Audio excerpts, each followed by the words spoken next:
Tervist, head ajakirjanikud. Vabandame viivituse pärast ja alustame pressikonverentsiga. Palun. Aitäh! Valitsuse istungil oli täna 16 punkti. 2 neist on osa riigivalitsemise reformist, mille eesmärk on laiemalt riigisektori efektiivsust suurendada. Ja esimene punkt puudutas siis uut riigihangete seadust, mis muudab riigihangete läbiviimise paindlikumaks. Alates 2018. aasta sügisest läheme üle ka täiesti paberivabale e-riigihangete korraldamisele ja kõigest sellest saab detailsemalt rääkida siis riigihalduse minister Arto Aas. Samuti otsustas valitsus täna luua bürokraatia vähendamise rakkerühma, mis on majandus- ja taristuministri, ettevõtlusministri, rahandusministri ja riigihalduse ministri ühistöö. Meie soov niinimetatud nullbürokraatia projekti raames on vähendada ülereguleerimist ja seaduste ületootmist ja viia ellu ettevõtjate ettepanekuid bürokraatia vähendamiseks laiemalt. Aga sellest kõigest saab rääkida siis Kristen Michal. Valitsus kiitis heaks perehüvitiste seaduse eelnõu. Senised peretoetuste, vanemahüvitise ja elatisabi seadused koondatakse ühte seadusesse ning luuakse juriidiline alus elatisabifondi loomisele. Elatisabi skeem on meil valitsusliidu leppes kokku lepitud ja eesmärk on siis selles, et ajal, mil üks vanematest ei täida oma kohuseid lapse ees, saab riik tulla teisele vanemale, sellele, kes last päriselt kasvatab, appi. Ja sellest saab rääkida detailsemalt loomulikult Margus Tsahkna. Me otsustasime täna toetada Riigikogu liikmete poolt algatatud ühistranspordiseaduse muutmisseaduse eelnõu. Ja see on see niinimetatud Uberi ja Taxify ja teiste jagamismajanduse platvormide võimaldamise eelnõu. Eesti on üks esimesi riike, kes on öelnud, et jagamismajandus on mitte ainult tuleviku, vaid ka oleviku majandus ja riik mitte ei peaks panema kätte ette ja mõtlema, kuidas jagamismajanduse ettevõtteid turult eemale tõrjuda, vaid vastupidi, riik peab ajaga kaasas käima ja aitama klientide seas juba praegu väga populaarseks osutunud teenuste õiglast ja kiiret levimist ka riigis. Meil Eesti unikaalsus on see, et Maksu- ja Tolliamet mitte ei ole alustanud ristisõda jagamismajanduse ettevõtete vastu, nii nagu mõnes riigis väidetavalt on tehtud. Sellest on mulle rääkinud ka väga suure rahvusvahelise kontserni Uberi juhid, vaid vastupidi, Eesti on esimene riik, mis läbi Maksuameti ütleb, et otsime ühiselt sellise skeemi, kuidas klient saab korraliku teenuse, maksud saavad makstud ja teenus saab osutatud. Minu meelest väga tänuväärne tegevus ja Kristen Michal loomulikult saab sellest rääkida detailsemalt. Siis valitsus otsustas algatada tubakaseaduse eelnõu muutmise, millega siis võetakse üle Euroopa Liidu uus tubakadirektiiv. Me ühtlustame liikmesriikides, Euroopa Liidus siis laiemalt, tubakatoodete ja nendega seonduvate toodete tootmist, esitlemist ja müüginõudeid.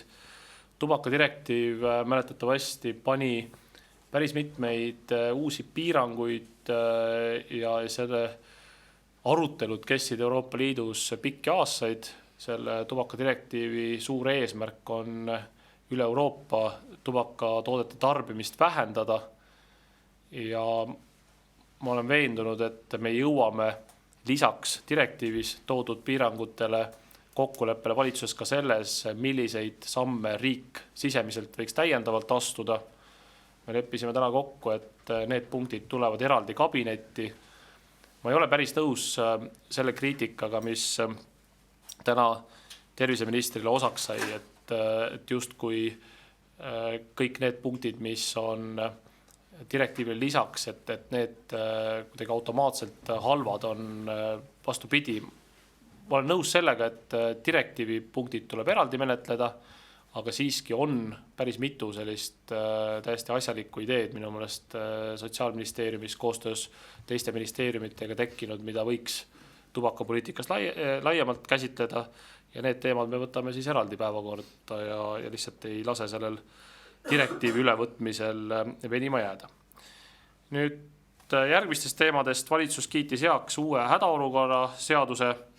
See käsitleb senisest põhjalikumalt elutähtsaid teenuseid ja nende toimepidevuse tagamist. Kõike, mis seondub riigi valmisolekuga väga erinevateks kriisideks. Ma leian, et see on väga oluline, et nii seadusandlik ruum kui kõik ametkonnad, keda võimalikud erinevad kriisid võivad puudutada, need on peaaegu kõik ministeeriumid tegelikult, kui ka valitsuse liikmed isiklikult oleksid valmis treenitud kõikvõimalike kriisidega toime tulema. See on ka põhjus, miks me oleme valitsuse tasandil viinud läbi pretsedenditult palju õppuseid erinevate kriiside lahendamiseks. Ja ma tõesti olen veendunud, et kõige parem viis kriise ennetada ja kriisideks valmis olla on see, kui me esiteks nüüdisajastame oma õigusruumi ja teiseks hoolitseme selle eest, et nii valitsus kui kõik ametkonnad oleksid hästi valmis ja teaksid, mida teha siis, kui ühte või teist tüüpi kriis peaks aset leidma. Siis me kiitsime heaks määruse eelnõu, mis paneb paika meetmed töötajate kaitseks, keda töökohal ohustavad elektromagnetväljadest tekitatud tervisekahjustused. See puudutab umbes 870 ettevõtet, peamiselt loomulikult tööstusettevõtted, aga ka tele- ja raadioringhäälingu ettevõtted, samuti õhutranspordi ja meditsiini valdkond. Kokku nendes ettevõtetes töötab ligi 14 000 töötajat.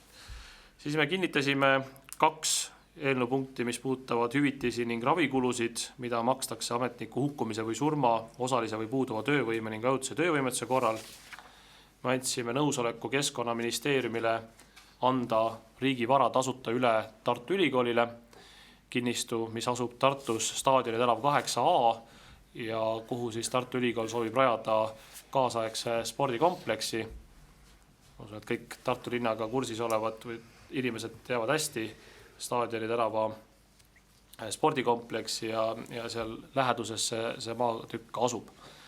Me eraldasime 1,8 miljonit eurot valitsuse reservist Haridus- ja Teadusministeeriumile Tartu halduskohtu määruse täitmiseks. See on seotud omavalitsuste kaebusega, kus omavalitsused soovisid riigilt täiendavaid kulusid erakoolidega arveldamisel ja see puudutab siis perioodi 1. septembrist 2011 kuni 31. detsembrini 2014.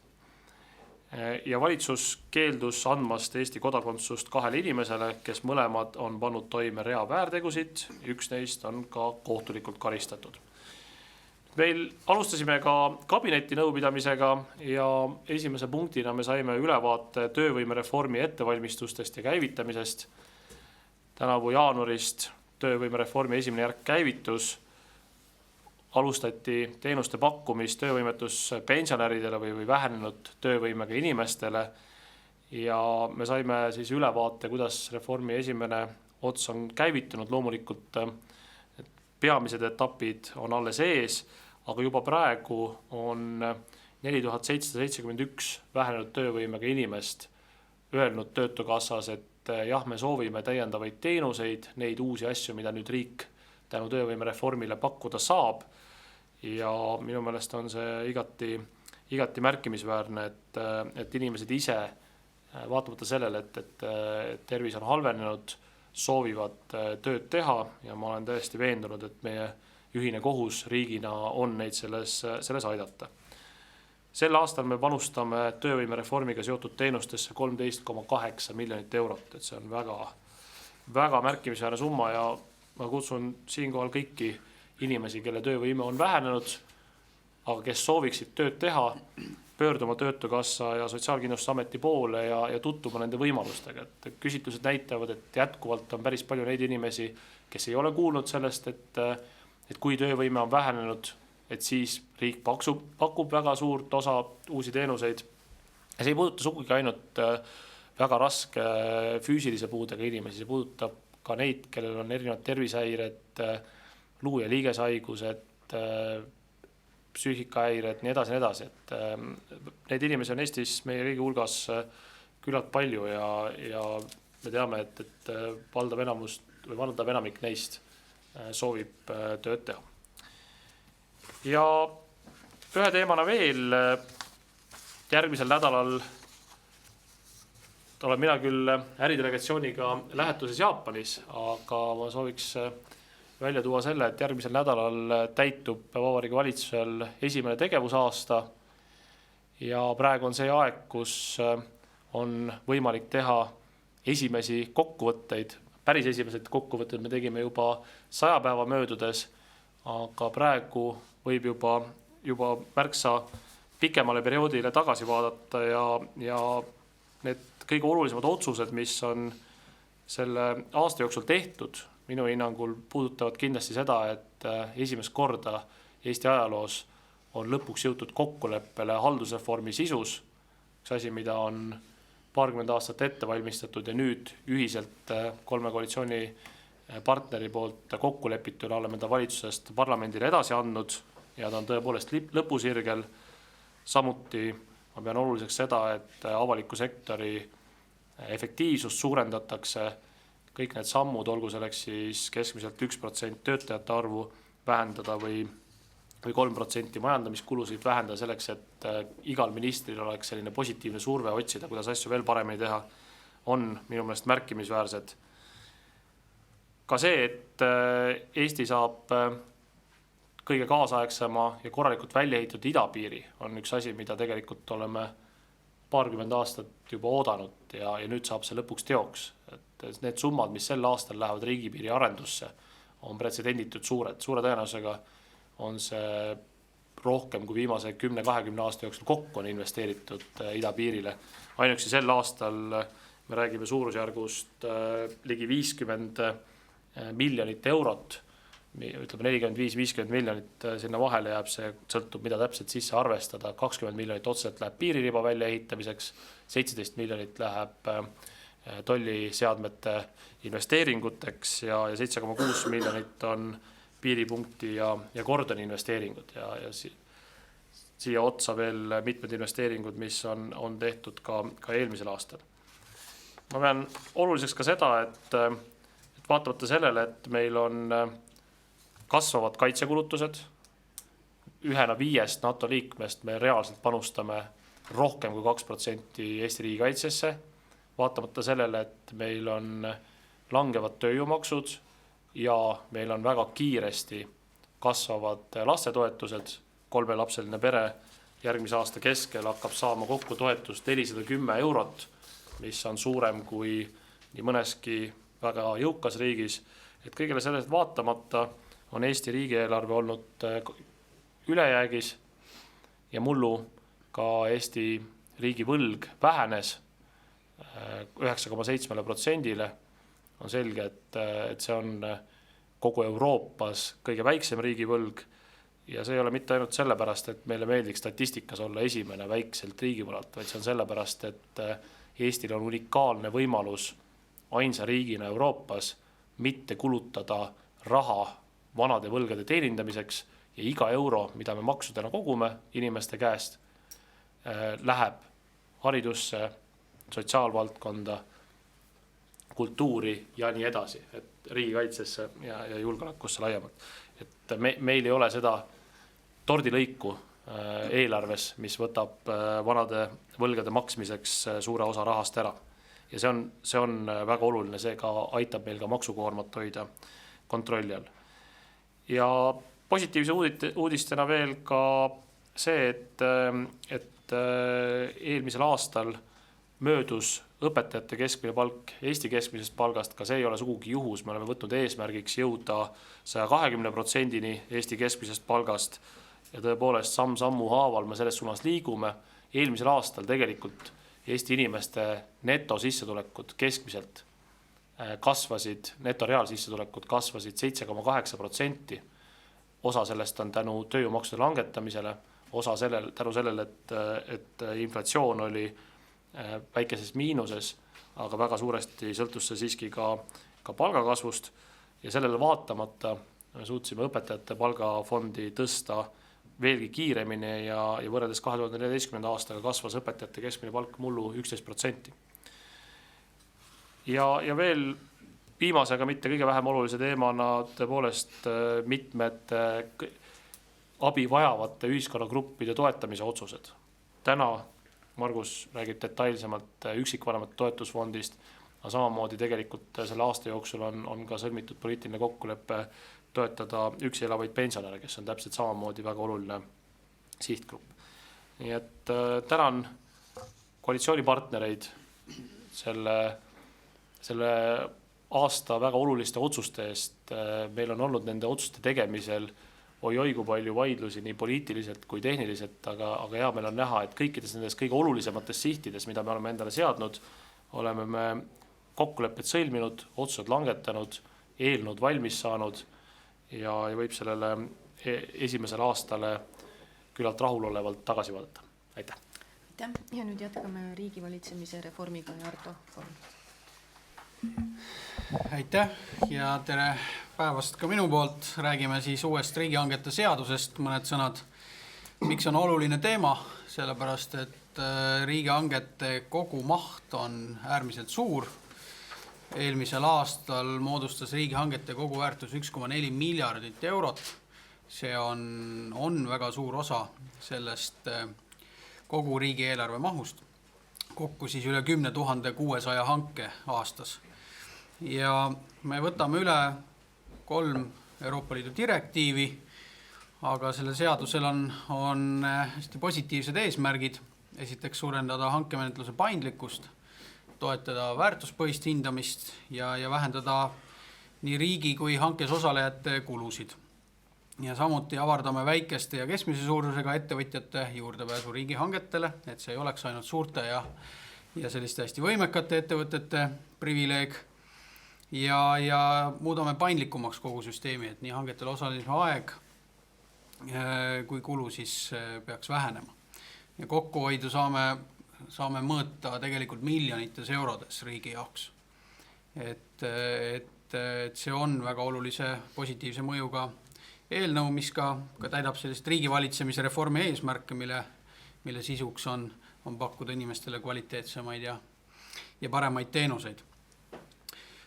Lisaks tahan tänada kõiki neid osapooli, kes 2 aasta jooksul on aidanud seda riigihangete uut seadust välja töötada. See on kahtlemata kaasamise üks hea näide, et üle 50 erineva osapoole, huvigrupi, erialaliidu, mittetulundusühingu, kes on selle eelnõu koostamisel oma panuse andnud ja selle võrra vast võib kindlasti öelda, et tulemus on parem. Et mõned märksõnad veel, et mis siis muutub, et esimesena asjana saab tulevikus arvesse võtta hangete puhul ka keskkonna ja sotsiaalseid aspekte ja arvestada teenuse eluaja jooksul tekkivaid keskkonnamõjusid. Tuleb täiesti uus hankemenetluse liik, innovatsioonipartnerlus, kus siis saab kasutada turul puuduva innovaatilise toote, teenuse või ehitustöö väljaarendamiseks ja soetamiseks uusi paindlikke võimalusi.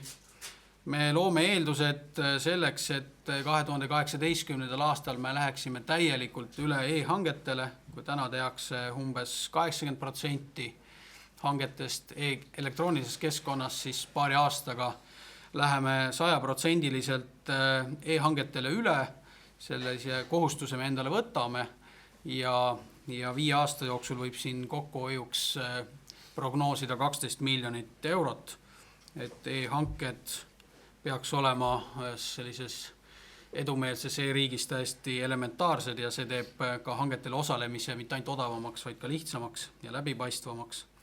Tõstame paljude hangete puhul siseriiklikke piirmäärasid. Nende piirmäärade küsimus, millal peab hankeid korraldama ja mis protseduure läbima, on kindlasti niisugune tasakaalu otsimise küsimus. Kui need piirmäärad on väga kõrged, siis tekivad teatud korruptsiooniriskid ja sellised probleemid. Kui piirmäärad on väga madalal, siis on jälle kulud suuremad ja tööd rohkem hangete läbiviimisel.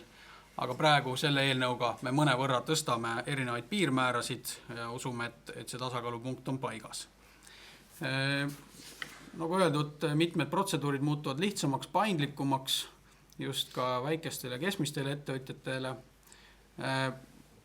Tahan toonitada seda, et hangetel osalemine muutub selles mõttes lihtsamaks, et kui praeguseni tuleb kõikide osalejate kohta tohutult igasuguseid tõendeid, kinnitusi esitada, siis edaspidi saab läheneda niipidi, et kui toimub hange ära, siis dokumente kontrollitakse põhjalikult ainult võitja puhul. Et see teeb jällegi tööd vähemaks.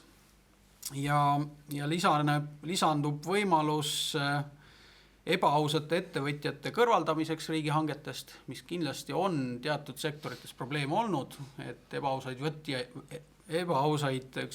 kasutavad ettevõtted pidevalt osalevad riigihangetes ja otsivad erinevaid kõverdeid. Et nüüd me lisame võimaluse, et sellised ettevõtjad saab kõrvaldada, kes on oluliselt või pidevalt rikkunud varasemaid hankelepinguid. Nii et vast saame ka korrastada turgu selles valdkonnas. Nii et kokkuvõttes pikk samm edasi, kaua tehtud, direktiivide ülevõtmiseks pole väga palju aega, nii et loodame jällegi, et parlament jõuab enne suvepuhkust selle eelnõu vastu võtta. Aitäh! Aitäh ja Kristen Michal, palun, riigi valitsemise reformist edasi. Aitäh! Kui see valitsus tuli aasta tagasi aprillis, siis üks asi, mida tegelikult majandusministeeriumis mina oma mandaadi osaks lugesin ja ka avalikult välja ütlesin, oli majanduskeskkonna paremaks kujundamine. Seega ettevõtjate poolt sai päris palju positiivset tagasisidet. Ja üks asi, mida alati ettevõtlike inimeste ettevõtjatega rääkides pannakse tähele, on tegelikult just erinevate nõuete rohkus. Kui me hakkasime seda analüüsima, siis panime ka meie tähele tegelikult, et on hulk aruandeväljasid, mis võiksid olemata olla või mis on põhimõtteliselt küsitavad, mida selle informatsiooniga taotletakse. Ja nii me siis erinevate osapooltega, siin tuleb kindlasti kiita Rahandusministeeriumit, Maksuametit, EAS-i, Keskkonnaministeeriumit ja palju teisi osapooli ja eeskätt ettevõtjad, ettevõtlusorganisatsioone, kaubanduskoda, tööandjaid, nii edasi. Hakkasime nuputama, et kuidas siit edasi. Ja siis sündiski kogu selline projekt, mida me oleme nimetanud nullbürokraatiaks. Sellel on palju erinevaid siirdeid paljudesse erinevatesse valdkondadesse ja täna me tegelikult siis selle projekti sellise esimese osas muutusime väga konkreetseks ja määrasime sellele ka vastutaja, et kui nüüd rääkida numbritest, siis me küsisime ettevõtjatelt erinevaid ettepanekuid, et kui palju ettevõtjad näevad erinevaid aruandeid, mida võiks vähendada. Need ettepanekud tuli üle 250 ja tegelikult on hea meel öelda, et erinevate ministeeriumitega vestluses ja ülevestluses me jõudsime sinnani, et 80% nendest ettepanekutest, mis puudutavad bürokraatia vähendamist, on võimalik ellu viia lähema 3 aasta jooksul. Osa ettepanekutest puudutab poliitika muutust, on suuremaid, väiksemaid muutusi, nende osas oleme kokku leppinud, et ettevõtjatega kohtume siis suvel uuesti, arutame seda ja teiste ministeeriumitega ka. Nüüd, mis on seesama asi, mida me täna tegime, on selline töörühm, rakkerühm, mis siis hakkab ministeeriumite vahel vaatama, et ükski ettepanek ei jääks konkreetse vastutajata, ei jääks kadunuks, sest ütleme selle protsessi alguses oli kindlasti päris palju sellist täiesti eestlaslikult elutervet skepsist, et me teeme oma ettepanekud bürokraatia vähendamiseks, aga kas see on jälle taaskord üks paberimäärimine, siis täna on hea meel öelda, et seda see ei ole. Kes tahab täpsemat informatsiooni, saab vaadata ka meie veebis. Meil on väga üksikasjalik ülevaade, paljude poolt paravalt armastatud Exceli tabeli vormis samamoodi, kus on kirjas, mis ettepanekud keegi on esitanud, kuidas nende ettepanekutega edasi tegutsetakse ja millised ministeeriumid millega tegelevad. Ja ütleme, et veel kord, et eriline tänu kindlasti ettevõtlusorganisatsioonidele ja meie partneritele, et ma julgen öelda Rahandusministeeriumi kindlasti suure töö tegija Maksuamet. Üks siire ju tegelikult, mis nendest aruteludest on tulnud ja täna Rahandusministeerium sellega ju tegeleb, on seesama idee, et ka väiksed ja keskmised ettevõtted võiksid olla sisuliselt sarnase maksu esitamisega, nagu me oleme eraisiku deklaratsioonide tegemisel, et see on vast kõigil meeles. Ja Marek Helm ja Sven Sester on seda ka tegelikult avalikkusega jaganud, nii et vaatame, kuidas selle projektiga läheb.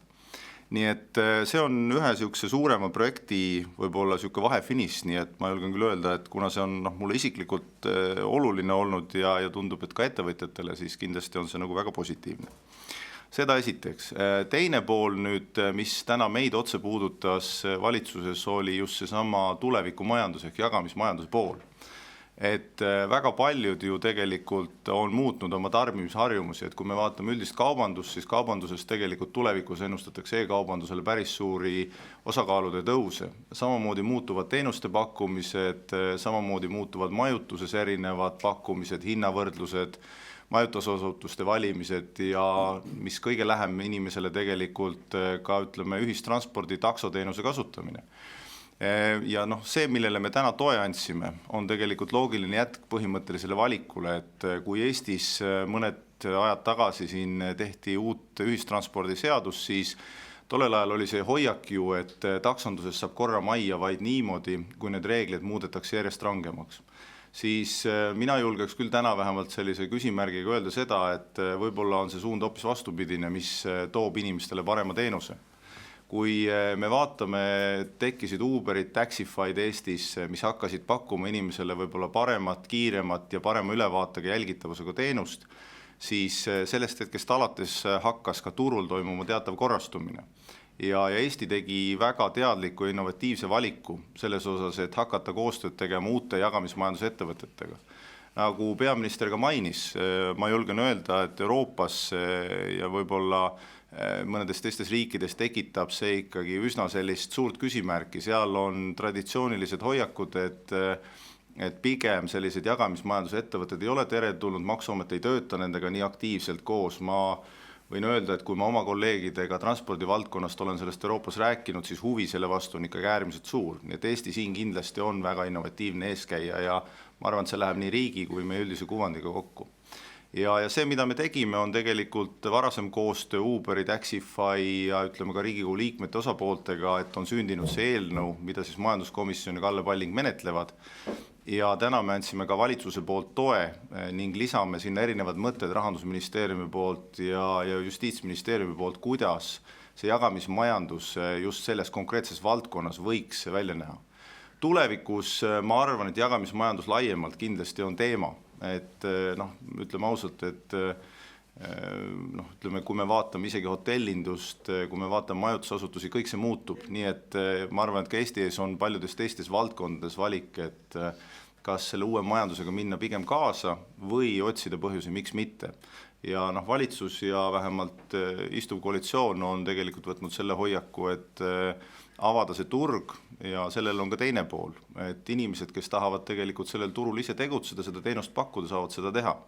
See annab ka inimestele võib-olla sellise väikse lisateenimise võimaluse ja kui vaadata neid sõidujagamisteenuseid, mida pakutakse, siis maksuamet tegelikult on ikkagi üsna unikaalset lahendust täna tegemas, kus kõik tegevus on jälgitav, väga selgelt maksustatav ja see on oluline alternatiiv ka hinna ja kõige muu poolest turvalisuse mõttes tegelikult ikkagi sellele taksondusele, mida me täna näeme.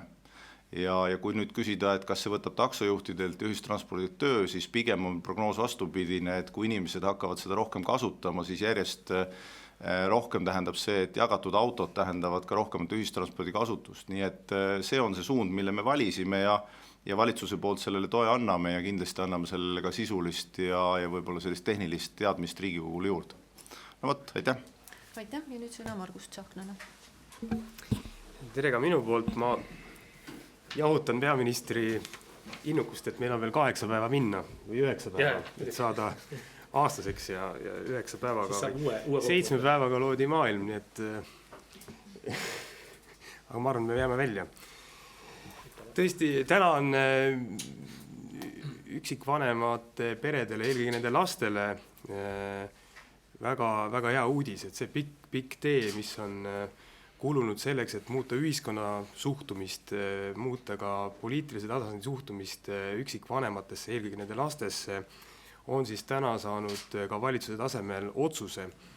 Ehk siis valitsus otsustas luua elatisabifondi skeemi ja seda siis perehüvitiste seaduse eelnõu näol, millega me korrastame ka muid peredele mõeldud toetuste ja hüvitiste maksmise korda ja nende kättesaamist.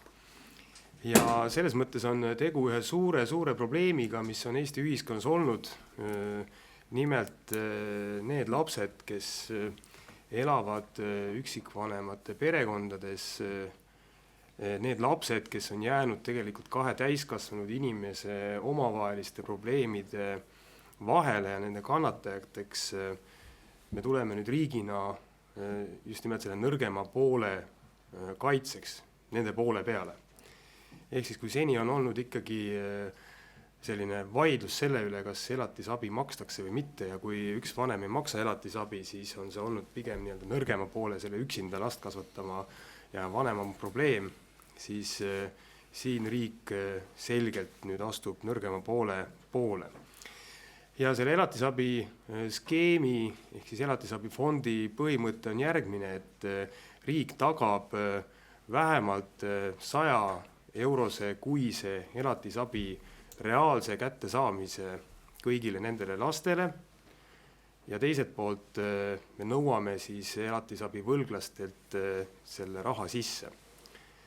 Ja selle jaoks me oleme ka juba vastu võtnud vastavad seaduse muudatused, mis jõustusid 1. märtsist ehk elatisabi võlgnike elu muutub väga keeruliseks.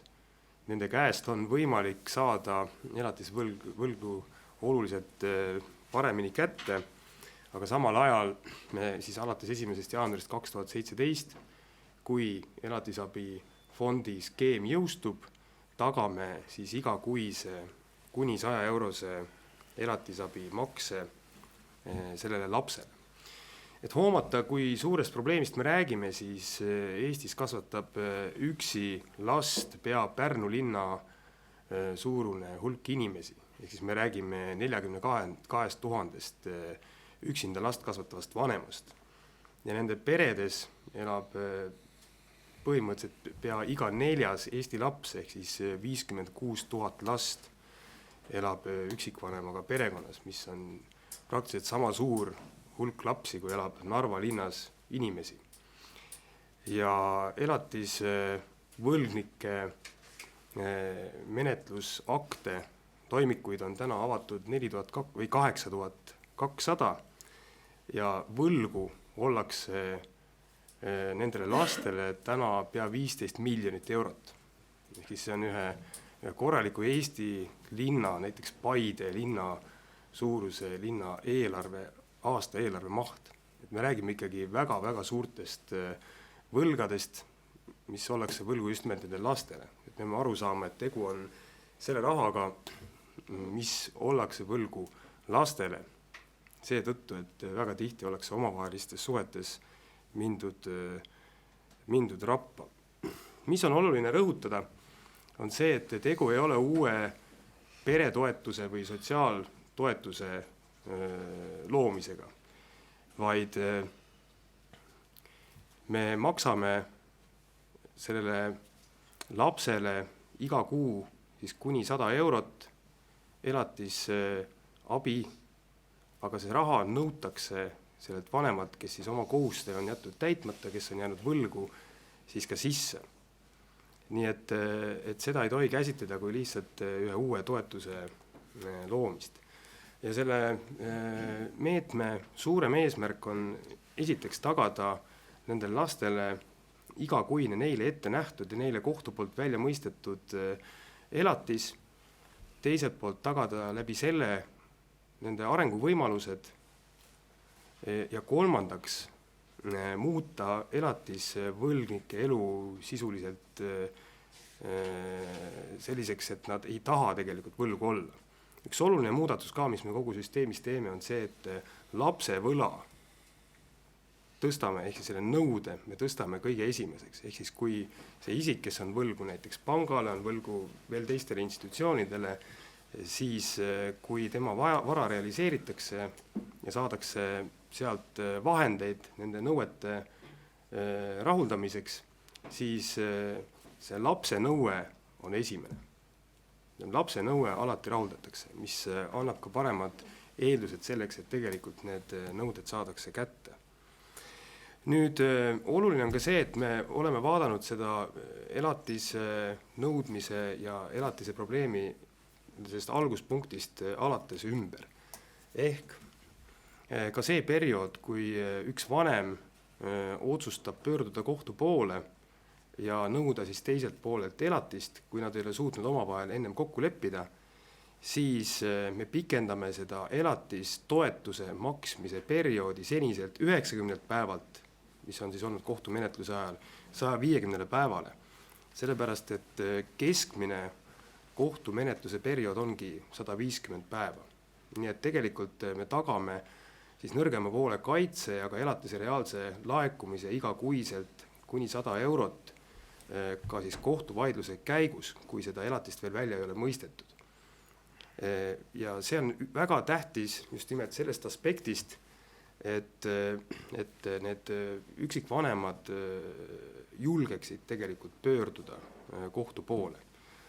Ja üks oluline mõõde, mida ei ole tegelikult väga avalikult käsitletud, mis kaasneb tegelikult selle elatisabifondi loomisega, on just nimelt see, et anda julgust nendele, enamuses on nad naised, kes kannatavad koduvägivalla all, et astudes otsustav samm, sest uuringud ka näitavad, et väga tihti on just nimelt sellest vägivalla alt väljumise sammu tegemise takistuseks see, et kardetakse, et kas saadakse tegelikult appi. Teine pool, kes on vägivallatsev pool, väga tihti ka ähvardab just nimelt sellega, et sa ei saa hakkama laste kasvatamisega, ma ei hakka sulle elatist maksma, sa niikuinii roomad minu juurde pärast tagasi. Et selle süsteemi elatise fondi skeemiga me tegelikult lahendame või anname julgust ajada selgsirgu ka nendel inimestel, kes kannatavad kodu- ja perevägivalla all. Ja kokku võttes võib öelda niimoodi, et see pikk tee, mis on käidud alates aastast 2003, ja selle tee jooksul on selgelt muutunud ühiskonna suhtumine üksikvanematesse. Ma mäletan ise, kui ma selle teemaga hakkasin tegelema, et see suhtumine oli selline, et eks see on pigem nende üksikvanemate enda probleem ja nende enda süü ja eks nad saavad ise hakkama. Aga seda, et miks pärast me raiskame maksumaksja raha teiste inimeste võlgade kinnimaksmisest, siis tänaseks on ühiskonna arvamus oluliselt muutunud ja see arvamus põhineb arusaamisel, et iga laps on tähtis ja lapsed ei ole süüdi selles, kui vanemad omavahel ei suuda arved klaarida, kui nende eluteed ka kooselu suhtes lahku lähevad. Nii et siit algab üks järjekordne positiivne tee selles suunas, ma loodan, et ka üksinda last kasvatavate perekondade lapsed saavad paremad arenguvõimalused, sest et just nimelt üksinda last kasvatavad leibkonnad on ka kõige raskemas majanduslikus seisus ühiskonnas ja see on märgatav vahe. Ja riigieelarves me oleme kokku leppinud koalitsioonilepingus ja riigieelarve strateegias ka selle elatisabi fondi skeemi rahastamiseks 7,2 miljonit eurot, nii et see raha on ette nähtud ja praeguste arvestuste järgi peaks see katma kõik vajadused. Ja nüüd on olnud küsimusi, et miks pärast see 100 eurot, et kust see tulnud on, et kas meil on mingid võrdlushetke. Siis näiteks Lätis on see summa suurusjärgus 30 eurot tegelikult, mida tagatakse. Ja näiteks Saksamaal, kus on elatustase kõrgem, kus elatisrahad, mida välja mõistetakse, on kordades suuremad kui meil, on see summa täpselt sama suur kui Eestis, ehk siis 100 eurot. Et meie mõte ei ole mitte luua selline asendusskeem, et nii palju kui kohus välja mõistab, nii palju kui riik hakkab automaatselt maksma, vaid nagu ma ütlesin teile ka, et tegu on nii-öelda elatise reaalse kättesaamise tagamisega igakuiselt lapsele, selles suurusjärgus, mis on lähedane sellele, mida keskmiselt välja mõistetakse, mis on mõistlik, ja teistpidi me nõuame selle summaga selgelt sellelt võlgnikud sisse. Nii et me oleme loomas ühte kaasaegset ja tegelikult väga suure mõjuga süsteemi, mis just nimelt aitab üksinda elavate vanemate leibkondi ja eelkõige nende lapsi. see ongi minu poolt kõik. Suur tänu ja nüüd on küsimuste kord. Jah, palun. Lauri Liikane, Tallinna Televisiooni uudised. Küsimus võib-olla peaministrile. Et eile ilmunud uuringu kohaselt 2/3 inimesi arvavad, et Eesti inimesi arvavad, et pagulaste oht on suurem kui Venemaa oht. Et milline on valitsuse seisukoht? Et ma eeldan, et mingisugused ohuhinnangud on tehtud. No, kõigepealt see uuringu representatiivsus ei ole ilmselt täielik, kuna tegemist on veebiuuringuga ja sellesse ei ole saanud kogu Eesti ühiskond osaleda ja samas kindlasti sõltub selliste uuringute puhul, mida ei telli mitte näiteks meediaorganisatsioon või sõltumatud meediaorganisatsioonid, või mida tellivad näiteks mittetulundusühingud, kellel on endal ühes teises teemas väga konkreetne seisukoht, et kindlasti sõltub väga palju ka küsimuse püstitusest. Aga kui nüüd rääkida ohtudest, siis ma arvan, et mitte keegi Eestis ei kahtle, et kõige eksistentsiaalsem, kõige suurem ja kõige tõsisem oht Eestile on loomulikult mis tahes sõjaline agressioon või katse Eestit okupeerida. Oht Eesti iseseisvusele on suurem kui mis tahes teine väline kriis. Samas, kui hinnata ohtude esinemise tõenäosust, siis see, et oht on eksistentsiaalselt suur ja hoopis teisest kaalust mõne väiksema ohuga, ei tähenda, et selle ohu realiseerimise tõenäosus oleks suur. Nii et nagu öeldud, võib väga palju sõltuda küsimuse täpsest sõnastusest. Kui küsimuses peitub sees varjund, et millist ohtu te peate kõige reaalsemaks näiteks, siis kindlasti on mitte ainult 2/3, vaid kõigil Eesti inimestel põhjust öelda, et loomulikult sõjalise agressiooni ohtu me kõige reaalsemate hulka ei pea. Samas, kui küsimus on selline, et milline oht on kõige eksistentsiaalsem ja potentsiaalselt kõige tõsisem, siis on sõjaline agressioon kindlasti suure edumaaga kõige põhimõttelisem. Nii et selliste küsitluste puhul tasub olla väga allikakriitiline ja ma mingid kaugele ulatuvaid järeldusi sellest kindlasti ei teeks. Et ma usun, et riigina on meie ülesanne olla valmis kõikideks võimalikeks ohtudeks, ka sellisteks, mille esinemise tõenäosus ei ole väga suur. Ma pean väga oluliseks seda, et nii valitsuse tasemel kui ühiskonnast laiemalt me jätkaks pingutusi ka Eesti riigi kaitseks.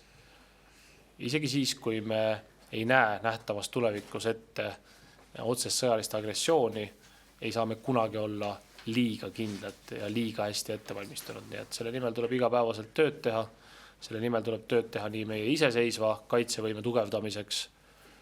2,07% SKP-st panustab Eesti riigikaitsesse, lisaks sisejulgeolek, mis on samamoodi äärmiselt oluline. Ja lisaks tuleb jätkata meie tööd liitlastega selleks, et meie soov näha Eestis koha peal vähemalt pataljoni suurust liitlaste üksust, mis omab ka juba iseseisvat sõjalist heidutust, et see Varssavi tippkohtumise raames realiseeruks. Aitäh! Aitäh! Eve Inla, TV3, mul oleks ka küsimus peaministrile selle sama MTÜ tellitud siis küsitluse kohta, et kus uuriti erakondade reitinguid, et kas te ei pea siis neid reitinguid ka väga tõepäraseks, et Reformierakonnal oli vist 20% ja EKRE oli päris kannul seal 19%. Aitäh! Ma arvan, et mõistlik on nagu ajalise järgnevuse huvides ja järelduste tegemiseks trende joonistada ikkagi sama metoodikaga järjepidevalt tehtavatest uuringutest ja iga kuu teeb nii turu-uuringud kui EMOR vastavalt siis üks rahvusringhäälingu ja teine BNS-i tellimusel, just nimelt üks BNS-i teine rahvusringhäälingu tellimusel teevad igakuiselt sama metoodikaga kuust kuusse uuringuid, kus erakondade reitinguid uuritakse ja nendest uuringutest on märksa loogilisem otsida trende, otsida selliseid vahekordi, et see, kui keegi teeb hoopis teistsuguse metoodikaga vahele tänavaküsitluse, küsides näiteks 5 inimeselt ja saades seal hoopis teistsugused protsendid, siis igaüks saab aru, et ei ole põhjust neid sinna samasse võrdlusritta panna, nii et kui üldse trendi joonistada ükskõik millises reitingus, siis ikka peab jälgima sama metoodikaga tehtud reitingut 6-6, siis on mingit järeldusi võimalik teha. Aitäh. Ja kas on veel küsimusi? Üks täpsustus lihtsalt oleks see välja TV3, et see oli ka muidugi turu-uuringute tehtud, et tõsi metoodika vist oli seal teistsugune, aga samas Juhan Kivirähk kommenteeris seda, et ta ikkagi peab seda üsna tõepäraseks. Aitäh. No aga seda saategi siis uuringute tegijatelt küsida, et mina olen näinud ka uuringute tegijate kommentaari, kus nad ise väga sõnaselgelt rõhutavad, et neid ei tohi omavahel võrrelda sellepärast, et tegemist on küll sama asutuse tehtud, aga hoopis teisel meetodil tehtud uuringuga. Üks eripära on see, et see MTÜ tellitud uuring on tehtud üksnes veebis, mis omakorda teatud osa ühiskonnast automaatselt välistab, kes ei saa sellele küsimustikule vastata. Ma ei tea täpselt, milline oli see küsimus, et seetõttu ei ole ka võimalik öelda, et kas oli 100% võrreldav nende uuringutega, mida 6-6 tehakse. Et minu soovitus meediakanalitele, et kui te neid uudiseid ja trende jälgite, siis ikkagi keskenduda 6-6 samadele uuringutele ja sealt tulevad ikkagi märksa täpsemad ja paremad andmed välja. Et kui vahepeal võtta sisse hoopis teistsuguse metoodikaga uuringuid, siis see, et seal on mingi tulemuse nihe, on täiesti elementaarne. Me võime sellest pikemalt arutada, ma olen ülikoolis päris mitu kursust statistikat õppinud, aga ma arvan, et sellest saame kõik aru, et see metoodika vahe muudab palju. Ma just korra ütlen, et ma viimasel vaatan, et vist iga nädal peaaegu tulevad uuringud ja siis tulevad samade uuringufirmade poolt tulevad ka üle nädala uuringud ja mis ma tahan öelda on see, et küsimus on see, et populistide aeg on käes, mitte ainult Eestis, vaid Euroopas, kui te vaatate, mis toimumas on ja vaatate ka neid tulemusi. Et küsimus on see, et mis nende uuringute varjus tegelikult toimub, et kas on ka tegelikke tegusid. Et kas või sama elatisabifondi küsimus või näiteks kas või põgenike teemal, mis on olnud ju aktiivne, see oli selle uuringu üks peateemasid, et need regulatsioonid, mis valitsuse ettepanekul ja Riigikogu võttis vastu 2 nädalat tagasi, et need olid väga konkreetsed, väga karmid reeglid, mis kehtestati tegelikult selle põgenike kriisiga hakkama saamiseks, nende sõjapõgenike siia toomise suhtes. Eesti on üks kõige karmimaid riike selles suhtes Euroopas, ja kõik need reaalsed sammud, mida tehakse seal taga, et neid ju tegelikult nende uuringutega ei uurita, et küsimus ongi selle emotsiooni kraadimises, mis ühiskonnas on ja siin ei olegi mõtet silmi kinni ju pigistada, et kas ühed uuringud on õiged või teised on valed, vaid tegelikult see emotsiooni tase ühiskonnas ongi nõnda kõrge. Et need teemad, mida me oma silmes näeme, need on hästi lihtsad ja nendes suhtes võetakse selliseid üldiseid globaalseid seisukohti ja ma arvangi, et neid ei ole mõtet täna nagu väga üle tähtsustada, et see kraadib mingisugust emotsiooni taset ühiskonnas ja on selge, et sellist populismi rida ajavatel ka erakondadel on täna oluliselt lihtsam põli, sest et ju ei küsita ju reaalseid samme või meetmeid, mida te siis olete teinud selle jaoks, et neid hirme maha võtta, vaid pigem kraetakse ikkagi just nimelt seda sama emotsiooni taset, et nii tulebki nendesse ka täiesti rahulikult suhtuda ja enesekindlalt kogu rahvas edasi minema. Jah, osaliselt täiesti nõus Margusega, et tegelikult tõesti mitte ainult ju Eestis, vaid mitmel pool maailmas on praegu selline teatav populismi lainehari ja me kõik saame suurepärast aru, et lühikeses perspektiivis ongi populismiga võimalik teatud populaarsust võita. Nagu öeldud, seda ei näita mitte ainult Eesti värske kogemus, vaid seda näitab ka mitme teise vägagi arenenud ja eduka riigi kogemus. Aga millesse mina usun on see, et Eesti inimesi ei ole võimalik pikalt populismiga lollitada. ja ma usun Eesti inimeste tarkusesse, et me näeme ühiselt läbi õõnsad sõnad, et me näeme ühiselt läbi selle, et ka selle sama EKRE, ükskõik kas nende populaarsus on seal 10, 13 või 19%, sellest sõltumatult, et me näeme läbi, et nende sõnade taga on tegelikult väga õõnes ja väga sisutihi retoorika, et see inimeste hirmutamine massimigratsiooniga tegelikult ei pea paika. Nüüd, kui Eesti on teinud oma väikese osa selleks, et rahvusvahelist kriisi aidata lahendada, ja me ei ole kunagi eitanud, et põgenike kriis on Euroopa jaoks tõsine kriis. Me oleme teinud oma väikese osa, et aidata, siis ma tõesti ei usu, et keegi meie seast ütleks, et näiteks nende 7 inimese, kes on Eestisse jõudnud, aitamine on midagi sellist, mille pärast me peaksime minema barrikaadidele või EKRE toetama. Ma arvan, et kui me kõik näeme, et tegemist on inimestega, kes tahavad oma elu Eestis sisse seada, kelle hulgas on ka 3 väikese lapsega pere, siis ma usun, et järjest raskem saab EKRE-l olema öelda, et ei, me juba ainuksi sellepärast, et nad on kuskilt teisest riigist, juba ainuksi sellepärast viskame nad ukse taha.